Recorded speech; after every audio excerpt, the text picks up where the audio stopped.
Mais d'abord, comme chaque vendredi, l'enquête de la rédaction d'Europe 1 au Vatican ce matin depuis 3 semaines.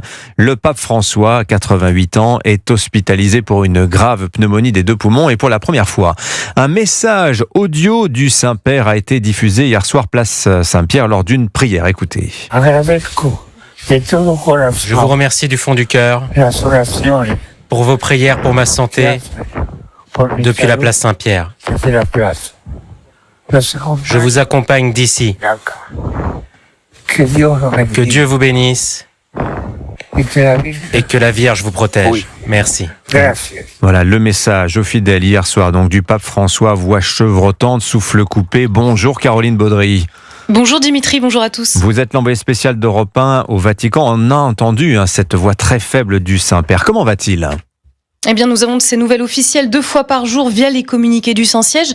Les médecins répètent que son état est critique mais stable. Cela signifie que sa double pneumonie le met en danger de mort imminente, mais qu'elle ne s'aggrave pas depuis quelques jours. Autrement dit, tout peut arriver aujourd'hui, demain ou dans plusieurs semaines, puisqu'il faut bien avoir en tête, Dimitri, que le pape est un octogénaire à la santé plus que fragile. Il a déjà subi 3 lourdes opérations, des poumons, de l'abdomen, du côlon. On sait également qu'il souffre de bronchite à répétition, qu'il est en surpoids et qu'il se déplace en fauteuil roulant depuis plusieurs années. Alors Caroline, le souverain pontife n'est pas apparu en public depuis son hospitalisation. Au Vatican, le temps est comme suspendu, vous l'avez constaté.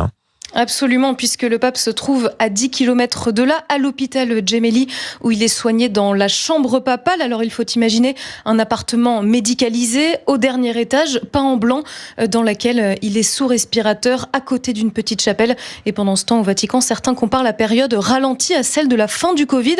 En tout cas, en ce qui concerne les activités quotidiennes du pape, les célébrations et sa garde rapprochée, par exemple. Et les cardinaux sont, eux, sur le fil.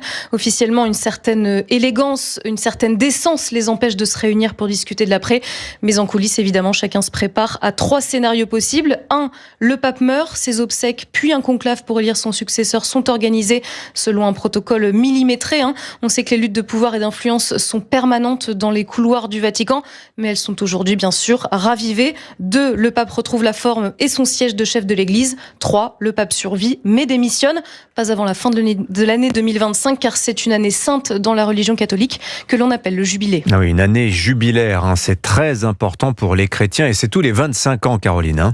Oui, le calcul est facile. La dernière année sainte était en l'an 2000, la prochaine sera en 2050. 30 millions de pèlerins sont attendus cette année. Beaucoup sont déjà là, accueillis dès l'aéroport. Et on reconnaît sur la place Saint-Pierre les bénévoles qui les guident avec leur gilet vert. Alors à première vue, Dimitri, rien d'anormal. Le balai des touristes qui visitent la basilique est incessant. Les souvenirs à l'effigie de François sont empilés sur les stands des vendeurs ambulants. Mais sur les écrans géants, on ne peut pas rater ce message qui invite les croyants à prier pour lui chaque soir à 21h. Écoutez, Steven et Diana, un couple de catholiques venus de Singapour, ils décrivent une ambiance hors du temps. Quand on est à l'extérieur, on pense à lui, car normalement, il célèbre la messe de son balcon, là. On sent une atmosphère très solennelle parmi les gens. Il y avait une messe dans le Vatican. Et bien sûr, le thème principal de la messe, c'était la prière pour sa santé. Alors on espère juste le meilleur pour sa santé. Le souffle du pape vacille, Dimitri, et c'est tout le Vatican qui retient le sien. L'enquête du vendredi de la rédaction d'Europe 1, donc depuis le Vatican, signée ce jour de l'envoyé spécial Caroline Baudry. Merci beaucoup Caroline, il est 7h46.